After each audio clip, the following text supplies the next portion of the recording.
Hello student, स्वागत है आपका आईसीटी वर्चुअल क्लासेस में। मैं हूं कविता, आपकी साइंस टीचर। उम्मीद करती हूं आप सभी अच्छे होंगे और स्वस्थ होंगे। तो क्लास कंटिन्यू करेंगे अपना चैप्टर, और चैप्टर में हम बात कर रहे हैं conservation of plants and animals. हम बात कर रहे हैं कंजर्वेशन के बारे में। आज हम बात करने वाले हैं कुछ प्रोटेक्टेड एरियाज के बारे में, जैसे कि बायोस्फीयर रिजर्व क्या होते हैं, नेशनल पार्क क्या होते हैं। ठीक है, तो ये जो हमारे पास कुछ टर्म्स आते हैं, इनके बारे में बात करेंगे। क्या क्या हमारे पास आए हैं? वाइल्ड लाइफ सेंचुरीज हैं, बायोस्फीयर रिजर्व हैं और नेशनल पार्क हैं।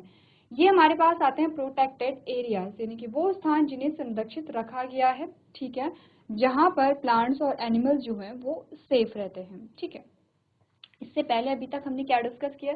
कुछ बहुत कॉम्प्लेक्स टॉपिक अभी तक हमारे पास नहीं आए हैं।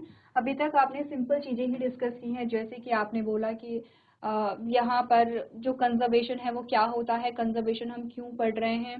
ठीक है, इसी के साथ आपने पढ़ा था कि जो कंजर्वेशन है उसका एक रीज़न है कि क्योंकि डिफॉरेस्टेशन कंटिन्यूसली हो रहा है, तो उसके क्या क्या कारण होते हैं और उसके क्या क्या प्रभाव होते हैं। इसके बेसिस पे हमने कहा कि कंजर्वेशन इम्पॉर्टेंट है। ठीक है, अब हमने कहा कि हमने यहाँ पे ड्राफ्ट यानी कि सूखा या डेजर्टिफिकेशन की जो स्थिति है उसके बारे में हमने बात की है, ग्लोबल वार्मिंग के बारे में हमने बात की है, और हम बात कर रहे हैं कि अब कंजर्वेशन क्या होता है, कंजर्वेशन में क्या किया जाता है। तो अभी तक हम इतना तो समझ चुके हैं कि कंजर्वेशन क्या होता है। अब हम बात कर रहे हैं कि कंजर्वेशन कैसे किया जा सकता है, वो कौन से स्टेप्स हैं जो गवर्नमेंट ने यहाँ पर लिए हैं कंजर्वेशन के लिए, और अगर हम कहें कि पर्सनल लेवल पर हम क्या कर सकते हैं, तो इसके बारे में हम लास्ट में, जो हमारा चैप्टर जब एंड होगा तो लास्ट में हमारे पास एक टॉपिक होगा कि जितने भी आप यहाँ पे टॉपिक पढ़ेंगे वो तो गवर्नमेंट के थ्रू लिए गए स्टेप्स होंगे, उनके थ्रू जो स्टैब्लिश किए गए रूल्स और रेगुलेशन होंगे, लेकिन पर्सनल लेवल पे हम क्या कर सकते हैं उसके बारे में हम थोड़ा सा एक छोटा सा डिस्कशन यहाँ पे करेंगे। तो कंजर्वेशन हमने पढ़ लिया, इसी के साथ आपने कुछ टर्म पढ़े, जैसे आपने स्पीशीज या जाति क्या होती है उसके बारे में बात की है। हमने बायोडाइवर्सिटी को समझा है, और बायोडाइवर्सिटी में आपने क्लासिफिकेशन का रेफरेंस दिया था।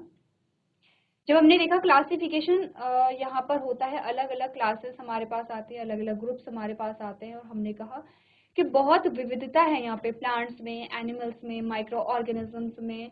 हमने कहा जो प्रोटोजोन्स होते हैं उनमें बहुत क्या है, वैरायटी हमें देखने को मिलती है। आपने कहा यहाँ पर अर्थ पे जितने भी जीव हैं वो सभी इम्पोर्टेंट हैं, कोई ज़्यादा इम्पोर्टेंट या कम इम्पोर्टेंट नहीं है, लेकिन सारे ही इम्पोर्टेंट हैं। हाँ, आप ये कह सकते हैं कि किसी की अलग अलग वैल्यू होती है, किसी की इकोनॉमिक वैल्यू होती है, किसी की मेडिसिनल वैल्यू होती है, तो वो अलग चीज़ है कि कोई कितना ज़्यादा यूज़ हो रहा है। जैसे कोई प्लांट है तो उसकी मेडिसिनल वैल्यू भी होती है, एज अ फूड भी आप उसे लेते हैं। ठीक है, और ऑक्सीजन तो वो आपको दे ही रहा है। तो हमने कहा कि इसके मल्टीपल यूजेस हो सकते हैं किसी एक चीज के, लेकिन इम्पोर्टेंस सबकी है। ठीक है, तो हमने कहा कि जितने भी जीव हैं वो सभी इम्पोर्टेंट है, और उनकी एग्जिस्ट हमारे लिए इम्पोर्टेंट है। हर एक जो जीव है वो यहाँ पे बना रहे, उसका अस्तित्व बना रहे, ये क्या होती है, हमारी जिम्मेदारी होती है। तो इसीलिए हम क्या पढ़ रहे हैं, कंजर्वेशन को पढ़ रहे हैं। बायोडाइवर्सिटी के बाद हमने कुछ टर्म पढ़े थे, जैसे फ्लोरा क्या होता है, फोना क्या होता है, कुछ एग्जाम्पल भी आपके पास आए थे। आपने कहा कि फोना, फ्लोरा और फोना के एग्जाम्पल आपके पास यहाँ पर आए हैं। डिफरेंस क्या होता है? तो डिफरेंस इतना ही है, जैसे प्लांट और एनिमल में जो डिफरेंस है वही, क्योंकि प्लांट और एनिमल ही क्या है, फ्लोरा और फोना है। ठीक है, अब आते हैं यहाँ पे प्रोटेक्टेड एरियाज के बारे में। तो जैसे हमने बात की है प्रीवियस लेक्चर में, जैसे आपको अपना मैप यहाँ पे दिख रहा होगा, मैप में सिर्फ आप स्टार जो है वहाँ पे वो देखिए। जैसे कि आपने एक चीज पढ़ी थी, पंचमढ़ी बायोस्फीयर रिजर्व पढ़ा था जब हमने फ्लोरा एंड फौना की बात की थी। कहाँ पर है? ये है, ये मध्य प्रदेश है, और यहाँ पे पंचमढ़ी बायोस्फीयर रिजर्व पाया जाता है। वैसे ही कई और जगह पे, जैसे कि हम यहाँ पे पन्ना देखते हैं। ठीक है, जैसे कि हमने कहा यहाँ पे नंदा देवी है। ठीक है, जैसे हमने अलग अलग यहाँ पर आते हैं, जैसे कि नीलगिरी यहाँ पर है, तो अलग अलग क्या होते हैं यहाँ पे कि आपके पास बायोस्फीयर रिजर्व है। ये सारे आपके बायोस्फीयर रिजर्व हैं, चाहे आप कोल्ड डेजर्ट से लेकर के देखेंगे, या चाहे आप सुंदरबन यहाँ पर देख रहे हैं। ठीक है, चाहे आपने कहा रन ऑफ कच्छ यहाँ पर आप देख रहे हैं, तो ये सारे आपके क्या आते हैं, बायोस्फीयर रिजर्व आते हैं। पहले बायोस्फीयर रिजर्व पढ़ लेंगे, उसके बाद यहाँ पर आपके पास एग्जाम्पल्स आएंगे। एग्जाम्पल इंपॉर्टेंट है, मस्ट है, आपके पास एग्जाम्पल ही आते हैं। आपके लिए ये जो चीज़ें अभी भी इम्पोर्टेंट है और आगे जाकर के भी इम्पोर्टेंट होगी, क्योंकि आपसे पूछे जाते हैं। ये आपके जनरल साइंस और जनरल नॉलेज के भी क्वेश्चन आपके यहाँ से बनते हैं, जैसे कि बायोस्फीयर रिजर्व, जैसे नेशनल पार्क होती हैं, जैसे वाइल्ड लाइफ सेंचुरीज होती हैं। तो ये सिर्फ आपके साइंस का पार्ट नहीं है, ये जनरल साइंस या फिर आपने कहा जनरल नॉलेज में भी आपके पास ऐसे क्वेश्चन आते हैं। तो क्योंकि आपका हर एस्पेक्ट से इम्पोर्टेंट टॉपिक है, तो आप ध्यान से यहाँ पर पढ़ेंगे। सबसे पहले बात करेंगे यहाँ पे बायोस्फीयर के बारे में। क्या पढ़ेंगे? सबसे पहले बायोस्फीयर के बारे में पढ़ेंगे। तो आपको बताया गया है, the part of earth in which living organism exist और that support life is known as biosphere.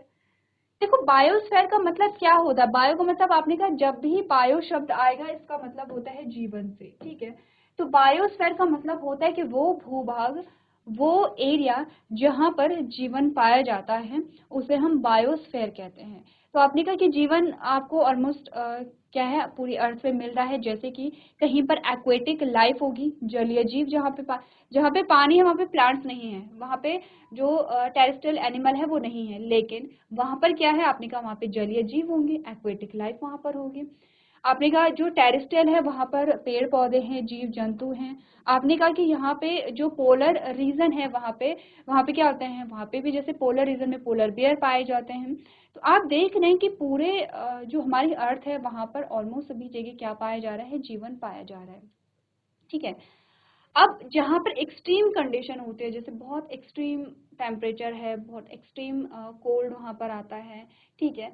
तो अगर हम वहाँ पर देखें तो वहाँ पर भी आप देखेंगे लाइफ की फॉर्म पाई जा सकती है, जो कि बैक्टीरिया के रूप में होती है।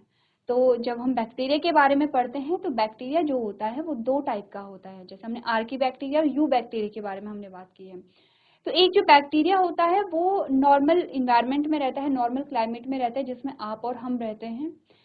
एक जो बैक्टीरिया की जो कैटेगरी है वो एक्सट्रीम कंडीशन में सरवाइव कर सकती है, जैसे कि जहाँ पर बहुत अधिक तापमान है और जहाँ पर लाइफ एग्जिस्ट नहीं करती है, यानी कि वहाँ पे जीवन संभव नहीं है। तो ऐसी कंडीशन में भी वो सरवाइव कर जाते हैं। बहुत ज़्यादा टेम्परेचर है, बहुत कम टेम्परेचर है, सेलाइन अगर एरिया है, तो ऐसी कंडीशन में भी आपने कहा कि वहाँ पे कुछ बैक्टीरिया जो है वो एग्जिस्ट कर जाते हैं। तो हम कह सकते हैं कि यहाँ पर जो जीवन है वो पूरा आपकी जो अर्थ है उसमें पाया जा रहा है। तो हमने कहा बायोस्फीयर का मतलब होता है वो रीजन, वो भूभाग या वो स्थान जहां पर जीवन पाया जाता है। अब जो जीवन है उसके अलग अलग फॉर्म, हम बार बार कह रहे हैं कि लाइफ की अलग अलग फॉर्म्स होती हैं, प्लांट्स है, एनिमल्स है, माइक्रो ऑर्गेनिज्म है, प्रोटोजोन्स है, ठीक है, ये सारे आते हैं। अब इनमें सारे ही इंक्लूड हो जाते हैं, आपकी एक्वेटिक लाइफ भी और टेरेस्ट्रियल लाइफ भी दोनों ही आपके यहाँ पे इंक्लूड हो जाती हैं, ठीक है। अब हमने कहा बायोडाइवर्सिटी और बायोलॉजिकल डाइवर्सिटी क्या होती है। तो अब हम अभी कुछ देर पहले अपने बायोडाइवर्सिटी के बारे में बात की थी कि जीवन में जो विविधता पाई जाती है, जैसे कि सिंपल डाइवर्सिटी का मतलब होता है कि आप, हो सकता है कि आप लिविंग के लिए ये टर्म यूज कर रहे हैं, हो सकता है आप नॉन लिविंग के लिए यहाँ पे यूज कर रहे हैं। जैसे कि हमने कहा कि आपके पास कपड़े होते हैं, फॉर एग्जाम्पल आपके पास टी शर्ट है। अब ऐसा नहीं कि आपके पास सिर्फ एक टी शर्ट है, आपके पास दो तीन चार टी शर्ट कितनी भी हो सकती है। अब वो सारी एक जैसी नहीं होंगी, किसी का कलर अलग होगा, किसी का डिजाइन अलग होगा, किसी का पैटर्न अलग होगा, ठीक है। तो आपने कहा कि वो जो टी शर्ट है वो किसी ना किसी रूप से अलग होंगी, ऐसा नहीं होता है। बहुत रेयर केस होगा कि किसी के पास दो टी शर्ट और सेम है, ऐसा नहीं होता है। ऐसा तभी हो सकता है जब आपके पास कोई यूनिफॉर्म है, आपके पास पुरानी भी थी तो नई भी आ गई है, ऐसा तभी हो सकता है। अदरवाइज आप अगर लेने जाते हैं तो आप एक जैसी टी शर्ट नहीं लेंगे एक इंसान के लिए, ठीक है। तो हमने कहा कि आपकी टी शर्ट की आपके पास क्या है, वैरायटी है। वैसे ही हमने कहा आपके बहुत सारी चीजें हो सकती हैं, आपके पास जो भी चीजें आप यूज करते हैं, आपके घर में जो भी चीजें यूज होती हैं। आपने कहा जो हमारे किचन में यूटेंसिल्स होते हैं, जो बर्तन होते हैं, उनमें भी तो वैरायटी होती है। आपने कहा कप है, ठीक है, जिनमें हम चाय पीते हैं। अब है सारे कप, लेकिन आप उनमें देखते हैं कि बहुत वैरायटी है, अलग अलग डिजाइन के, अलग अलग कलर के, अलग अलग मटेरियल के आपको क्या मिल जाते हैं, कप मिल जाते हैं। तो ये तो हम वैरायटी की बात कर रहे हैं, ये हम डाइवर्सिटी की बात कर रहे हैं। लेकिन जब हम बायोडाइवर्सिटी या बायोलॉजिकल डाइवर्सिटी की बात करते हैं, इट मीन्स कि हम बात कर रहे हैं यहाँ पे लिविंग ऑर्गेनिज्म और प्लांट के बारे में, ठीक है। तो इसमें आपको बोला गया है, it refers to the variety of organism existing on the earth, their inter relationship and their relationship with the environment, ठीक है। आपने कहा बायोडाइवर्सिटी में क्या है कि जो हमारी अर्थ है उसमें जो लिविंग ऑर्गेनिज्म में जो वैरायटी है उसे क्या करता है, रेफर करता है। आपने कहा their inter relationship and their relationship with the environment, जो जीव है उनमें आपस में क्या है, उनमें आपस में संबंध होता है और उनका उनके इन्वायरमेंट के साथ संबंध होता है। कैसे? हमने कहा जो जीव है वो इन्वायरमेंट के अकॉर्डिंग खुद को अडॉप्ट कर लेते हैं, ठीक है। जैसे टेम्परेचर थोड़ा कम हुआ है तो हम वैसे अडॉप्ट कर लेते हैं, टेम्परेचर थोड़ा सा बढ़ा है तो हम वैसे अडॉप्ट कर लेते हैं। तो हमने कहा कि हम हमारे इन्वायरमेंट के बीच में क्या है, कनेक्शन है, एक रिलेशनशिप है, और जो ऑर्गेनिज्म है उनके आपस में भी क्या है, एक रिलेशनशिप यहाँ पर होता है। It includes a variety of plants, animals and micro organism. तो ये तो सिंपल सी डेफिनेशन है जो हमने पहले भी पढ़ी है। एक बार आप लोग बायोस्फीयर क्या होता है और बायोडाइवर्सिटी क्या होता है उसकी डेफिनेशन नोट कर लेंगे।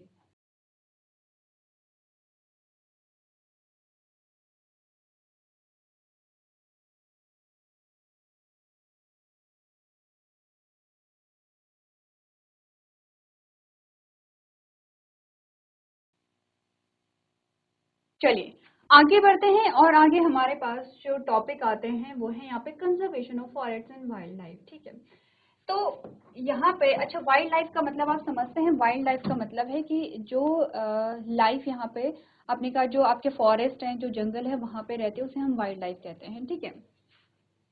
आपने कहा for conservation of forest and wild life the government has set up a protected areas, ठीक है। तो हमने कहा कि यहाँ पर प्लांट्स और एनिमल्स की कंजर्वेशन के लिए गवर्नमेंट ने कुछ एरिया है उन्हें प्रोटेक्ट किया है। तो एक्चुअली में आप किसी जानवर, किसी जीव या किसी पादप को कैसे कंजर्व कर सकते हैं?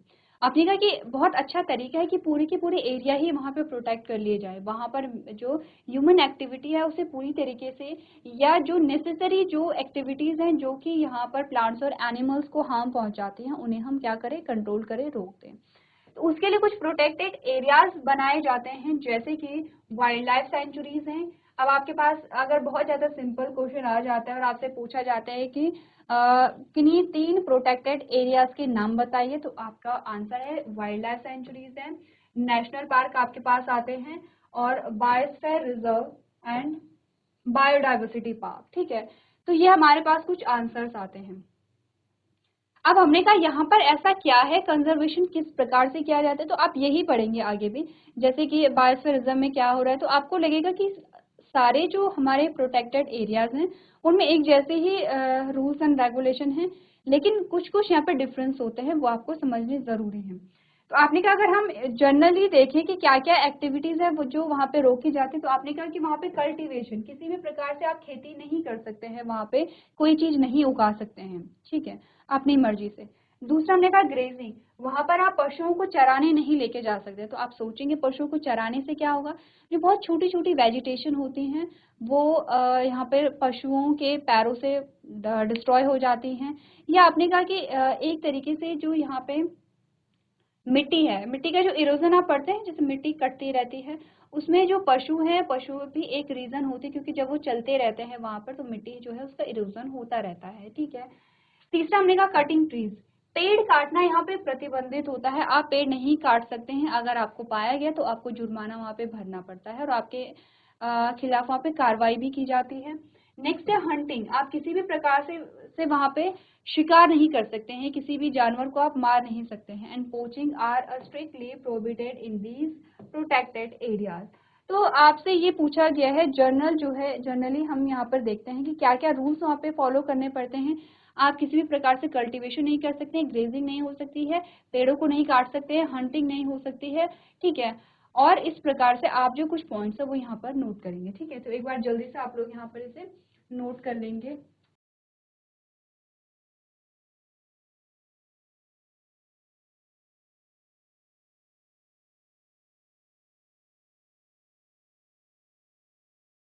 चलिए अब आते हैं कुछ प्रोटेक्टेड एरियाज के बारे में।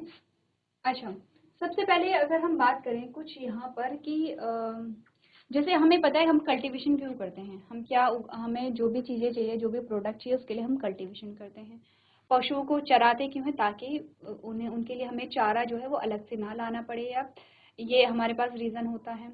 हमने कहा पेड़ क्यों काटते हैं, पेड़ के भी हमने अलग अलग फायदे देखे हैं अपने, बहुत सारे यूज़ होते हैं, जैसे लकड़ी का यूज़ किया जाता है, चाहे ईंधन के लिए हो, चाहे फर्नीचर के लिए हो, चाहे घर बनाने के लिए हो, ठीक है। तो अलग अलग यूज़ यहाँ पर होता है पेड़ों का, इसलिए पेड़ काटे जाते हैं। हमने कहा हंटिंग क्यों की जाती है, अगर हम देखें कि शिकार क्यों किया जाता है, तो अगर हम पुराने टाइम के अकॉर्डिंग देखें, जैसे कि जब राजा महाराजा का टाइम हुआ करता था, तो हंटिंग तभी से चलती आ रही है। उस टाइम पे जो हंटिंग है वो बहुत ज़्यादा होती थी, लार्ज स्केल पे होती थी, एज अ कंपटीशन वहाँ पे रखा जाता था, और वहाँ पे जो राजा होते थे उनका शौक हुआ करता था हंटिंग करना। तो उस टाइम पे जो शिकार का मेन रीज़न था वो ये था, एक तो उन्हें इंटरटेनमेंट करना था, ठीक है। दूसरा, वो जैसे कि आपने कहा कि जैसे वो शिकार करने जाते हैं तो उनकी प्रैक्टिस होती है, जैसे वॉर में या युद्ध में उनकी जो भी युद्ध कला होती है तो उनकी एक प्रैक्टिस वहाँ पे हो जाती है।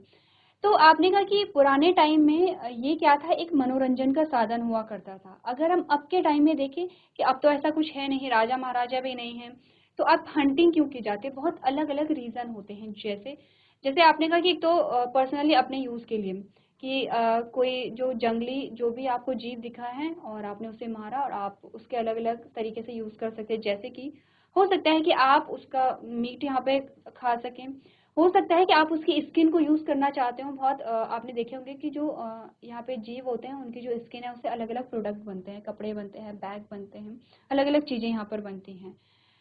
तीसरा हमने कहा कि जैसे एक एग्जांपल हमारे पास आया है एलिफेंट का, आपने देखे होंगे एलिफेंट के जो टीथ होते हैं, जो आपको बड़े बड़े दांत दिखाई देते हैं, उनका यूज़ होता है यहाँ पे ज्वेलरी बनाने के लिए, जो कि बहुत एक्सपेंसिव होती हैं। जैसे कि एक एग्जांपल आपको दिया गया है, ये आपका हाथ का कड़ा है, और ये जो हाथ का कड़ा है ये हाथी के दांत से बना हुआ है। तो आपने कहा कि अलग अलग रीज़न होते हैं यहाँ पर जो हंटिंग के, कि जो जीव होते हैं उन्हें मार करके उनसे फ़ायदा लेना। जैसे कि मस्क डियर का अगर हम एग्जांपल लें, तो आपने देखा होगा कि जो मस्क डियर से परफ्यूम बनाए जाते हैं, तो मस्क डियर का की जो हंटिंग है वो उसके लिए की जाती है। एलिफेंट की हंटिंग, यहाँ पर उसके जो टीथ हैं उन्हें रिमूव करके उनसे अलग अलग जो भी ज्वेलरी है या जो भी यहाँ पे जैसे कड़ा हो गया है या कोई भी नेकलेस है, इस प्रकार के जो चीज़ें हैं उन्हें बनाने के लिए किया जाता है। तो अलग अलग रीज़न हो सकते हैं हमारे पास हंटिंग के। अब ये बहुत बेसिक से टॉपिक हैं, हो सकता है आपसे पूछा जा सके, तो आपको इसके लिए प्रिपेयर रहना है। चलिए, अब हमारे पास नेक्स्ट जो टॉपिक आता है वो है, how does the government conserve our forest and wildlife. जो गवर्नमेंट है उसने हमारे जो यहाँ पे वाइल्ड लाइफ है या हमारे फॉरेस्ट है उन्हें सेफ कैसे रखा है, तो इसका आंसर ऑलरेडी आप जानते हैं कि कुछ एरिया हैं जिन्हें प्रोटेक्ट किया जाता है। अब सेम डेफिनेशन है, बस टॉपिक आपको, आपसे क्वेश्चन सेम पूछा जाता है लेकिन लैंग्वेज आपको चेंज करके बताई जाती है, ठीक है। जैसे कि आपने, एक तो सिंपल सा क्वेश्चन है कि प्रोटेक्टेड एरियाज क्या होते हैं, उनके नाम बताइए। एक है कि हमारी गवर्नमेंट ने वाइल्ड लाइफ और फॉरेस्ट को कंजर्व करने के लिए क्या क्या स्टेप्स यहाँ पे उठाए हैं, तो दोनों का आंसर एक ही है कि क्या बनाए हैं, कुछ प्रोटेक्टेड एरिया बनाए हैं, और वो प्रोटेक्टेड एरियाज कौन कौन से हैं आप उनमें नाम लिखेंगे।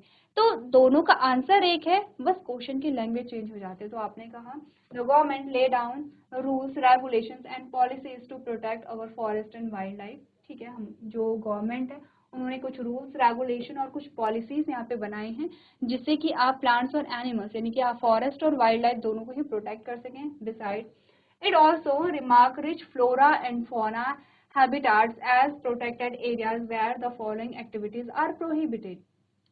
आपने कहा कि यहाँ पर क्या है, इनके हैबिटाट को, यहाँ पर अगर पूरे के पूरे एरिया प्रोटेक्ट होते हैं तो उनका हैबिटाट यहाँ पे कंजर्व होता है, और जो कुछ एक्टिविटीज़ हैं वो यहाँ पे नहीं होती जो हमने अभी बात की है, जैसे कि पेड़ों को काटना, जैसे कि पशुओं को चराना, जैसे कि यहाँ पर आपने कहा हंटिंग हो गया है, जैसे कि प्लांटेशन एंड कल्टिवेशन हो गया, जैसे कि पोचिंग यानी कि लीगली किलिंग और कैप्चरिंग वाइल्ड एनिमल, ठीक है। तो यानी कि आप, ऐसा नहीं है कि आप शिकार नहीं कर रहे हैं लेकिन आप वाइल्ड एनिमल को पकड़ रहे हैं और आप उन्हें क्या कर रहे हैं, पाल रहे हैं, आप ऐसा भी नहीं कर सकते हैं।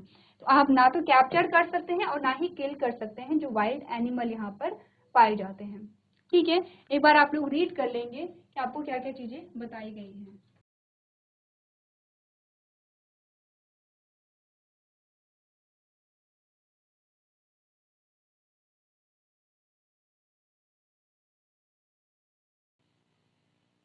चलिए, तो ये तो हमने बात की है कुछ पॉइंट्स के बारे में, ठीक है। नेक्स्ट हमारे पास आते हैं, सबसे पहला जो प्रोटेक्टेड एरिया आता है that is biosphere reserve. Biosphere reserve क्या होते हैं, उनमें क्या क्या रूल्स यहाँ पे बनाए गए हैं, क्या क्या पॉलिसीज़ बनाई गई हैं, इनके बारे में हम बात करेंगे और इनके एग्जाम्पल्स भी हम यहाँ पर देखेंगे। तो एक बार आप बायोस्फीयर रिजर्व के बारे में पढ़ करके आएंगे। तो आज के सेशन में हम इतना ही करेंगे। अभी तक क्लास में बने रहने के लिए आपका धन्यवाद।